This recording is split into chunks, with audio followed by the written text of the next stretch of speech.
ولا لونس كان الرجرو إمام الجزرين بحر الرجز الرت كان قائد أكاتا ولا لون التجرة أكينياف مستفعل مستفعل مستفعل مستفعل مستفعل مستفعل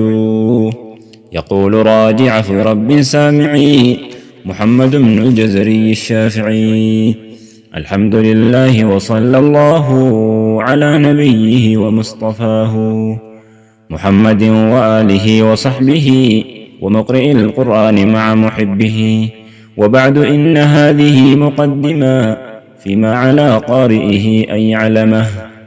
وبعد إن هذه مقدمة فيما على قارئه أن يعلمه إذ واجب عليهم محتم قبل الشروع أولا أن يعلموا مخارج الحروف والصفات ليلفظوا بأفصح اللغات محرر التجويد والمواقف وما الذي رسم في المصاحف من كل مقطوع وموصول بها وتاء أنثى لم تكن تكتب بها. باب مخارج الحروف. مستفعل مستفعل مستفعل مستفعل مستفعل مستفعل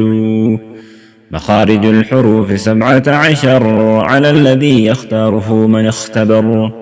للجوف ألف وأختها وهي حروف مد للهواء تنتهي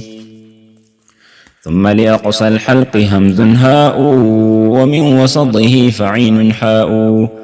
أدناه غين خاؤها والقاف أقصى اللسان فوق ثم الكاف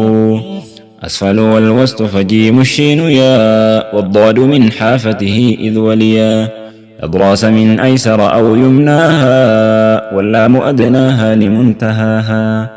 والنون من طرفه تحت جعلوا والراء دانيه لظهر أدخلوا والطاء والدال وتا من هو من عليا الثنايا والصفير مستكن من هو من فوق الثنايا السفلى والضاء والذال وثال العليا